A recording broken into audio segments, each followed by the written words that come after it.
Merhaba arkadaşlar, kanalıma hoş geldiniz. Bugün güzel bir model başlayacağız. Modelimiz güzel ve kolay. Ee, Modelimde kullanacağım ip bebe yünü, orta kalınlıkta bir bebe yünü. Şişlerim 4 numara. Yapım aşamalarına geçmeden önce kanalıma abone değilseniz abone olup videolarımı da beğeniyorsanız beğeni yapmayı, yorum yapmayı, beni desteklemeyi unutmayın. Şimdiden hepinize teşekkürler. Hep birlikte başlayalım. İlmeklerimizi çıkartarak başlayalım. Şöyle. Bu modelde ilmek sayısı 4 ve 4'ün katları artı 3 olması gerekiyor. Yapacağımız örgüye göre ilmek sayısını bu şekilde ayarlayacağız. Her model 4 ilmekten oluşuyor. İlmeklerimizi tamamladıktan sonra sonuna da 3 ilmek ekliyoruz.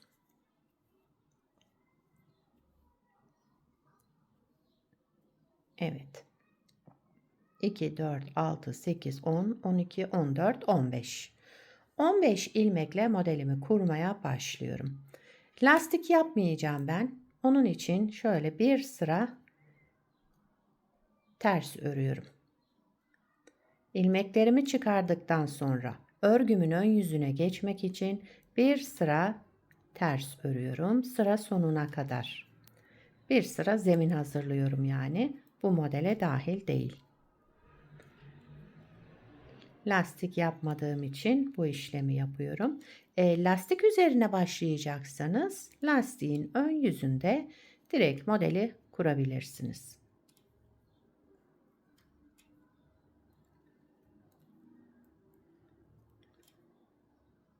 Kenar ilmeğimi de düz olarak ördüm. Bir sırayı tamamladım. Şimdi modelimizi kurmaya başlayalım. Modelimiz 2 sıradan oluşuyor. Hep bu 2 sıranın tekrarını yapacağız. Kenar ilmeğimi örmeden aldım. Kenar ilmeğinden sonra bir ilmek düz ördüm. Devamında 3 ilmek ters. Şöyle bakın 3 ilmek ters. Bu tersleri tekrar sol şişime aktardım. Şöyle ip kendimden tarafta 3 ilmeği aktardım. İpi aldım kendimden tarafta yani önden aldığım arkaya doğru çevirdim bakın şişimden. Daha sonra bu 3 ilmeğimi de düz örüyorum. 1 2 3. Ters ördüğüm 3 ilmeği ipi arka tarafa aldıktan sonra tekrar düz olarak ördüm. Bir ilmek düz, 3 ilmek ters.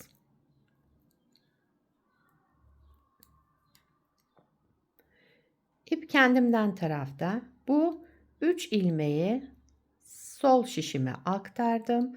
İpi kendimden taraftan şöyle alarak arkaya çevirdim. Bu 3 ilmeğin etrafından yani önden doğru arkaya çevirdim. Tekrar bu 3 ilmeğimi düz örüyorum. Düz ördüm. Bir ilmek düz, 3 ilmek ters. Ön yüzünde yapacağımız işlem bu. Model çünkü 2 sıradan oluşuyor. Bu birinci sıra ön yüzündeyiz. İp kendimden tarafta tekrar bu 3 ilmeği sol şişime aktardım. İpi aldım arkaya çevirdim. Bakın bu 3 ilmeğin önünden arkaya doğru çevirdim ve 3 ilmeğimi düz ördüm tekrar. Önce ters örmüştük. İpi arkaya aldıktan sonra düz ördük.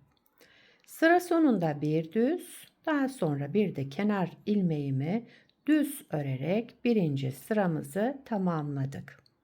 İkinci sıra arka yüzündeyim.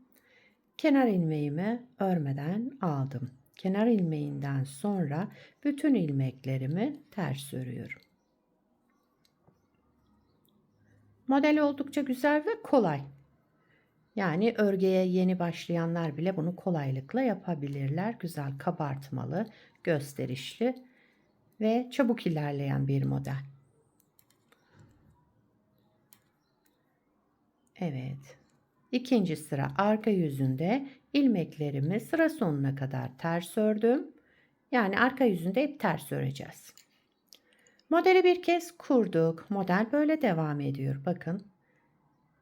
Şimdi bir kez daha kuracağız. Birinci sıra ön yüzündeyiz. Evet, birinci sıra ön yüzünde kenar ilmeğimi örmeden aldım. Kenar ilmeğinden sonra bir ilmek düz, 3 ilmek ters olarak örelim.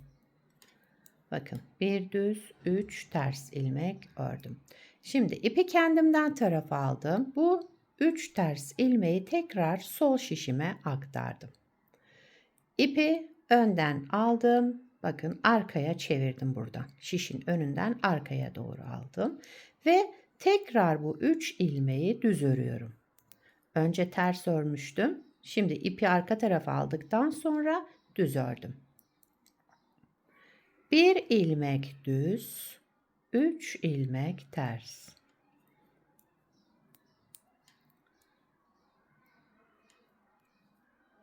İpi kendimden tarafa aldım. Bu 3 ilmeği sol şişime aktardım.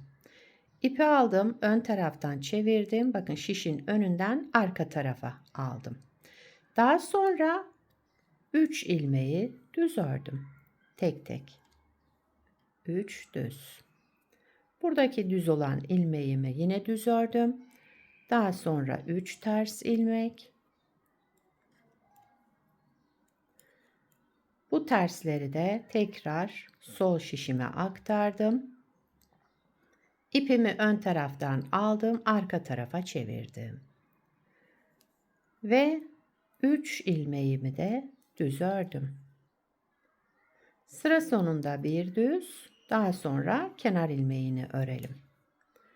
Evet, birinci sıra ön yüzünde bu işlemleri yaptım. Yani ön yüzünde yapacağımız işlem bu. İkinci sıra arka yüzüne geçtim. Kenar ilmeğinden sonra bütün ilmeklerimi ters örüyorum. Arka yüzünde yapacağımız işlem de hep bu olacak. İlmeklerimizi arka yüzünde hep ters öreceğiz. Gördüğünüz gibi model oldukça kolay. Sadece o ipi ön taraftan arka tarafa o 3 ilmeğin önünden almamız modele bir hareket katıyor. Evet, arka yüzünde ikinci sıra arka yüzünde ilmeklerimi ters örerek sıramı tamamladım. Modeli 2 kez kurduk. Model böyle devam ediyor. Şu birinci sırasını tekrar beraber yapalım hemen. Birinci sıra ön yüzünde hemen hızlı bir şekilde kuruyorum. Bir düz, 3 ters örelim. Modelde kaydırma yok. Dikkat ettiyseniz hep üst üste geliyor. Yine bir düz, 3 ters. İpi kendimden tarafa aldım. Ters olan 3 ilmeğimi sol şişime aktardım. İpi bakın ön taraftan çevirdim. Şişin önünden arka tarafa aldım. Ve 3 ilmeğimi düz örüyorum. Ters örmüştüm. İpi çevirdikten sonra düz ördüm. Bir düz, yine 3 ters. 3 ters ilmekten sonra ipimizi bu ters olan ilmeklerin önünden aldım. Şişin bakın şuradan çevirerek arka tarafa çevirdim. Ve düz ördüm bu ilmeklerimi. Burada da aynı şekilde yapıyorum.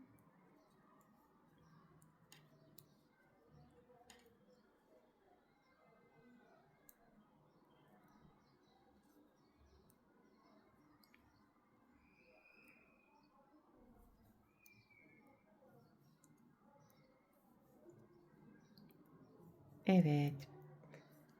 Birinci sıramızı tamamladık. İkinci sıra arka yüzüne geçtim. Burada bütün ilmeklerimi ters örüyorum. Arka yüzünde yapacağımız işlem bütün ilmeklerimizi ters örmek. Şöyle sıramızı tamamlayalım. Sıramı tamamladım. Modeli bakın 3 kez kurmuş olduk. 2 sıradan oluşan kolay ve güzel bir model. Bir parça da daha önce hazırladım. Bunu da lastik üzerine hazırladım. Şöyle bakın. İsterseniz lastikli yapabilirsiniz, isterseniz lastiksiz kullanabilirsiniz. Modelin arka yüzü de şöyle. Her türlü örgülerinizde kullanabilirsiniz. Yakadan başlama örgülerinizde de kullanabilirsiniz. Yelek, hırka, süveter, atkı, bere, bebek battaniyesi hepsinde kullanabilirsiniz. Sizler de nelerde kullanacaksınız bu modeli? Onları yorumlarda belirtirseniz sevinirim. Beni buraya kadar izlediyseniz bir beğeni yapmayı, yorum yapmayı, beni desteklemeyi unutmayın. Şimdiden hepinize teşekkürler. Yapacak olanlara kolay gelsin. Bir sonraki videoda görüşmek üzere. Hoşça kalın.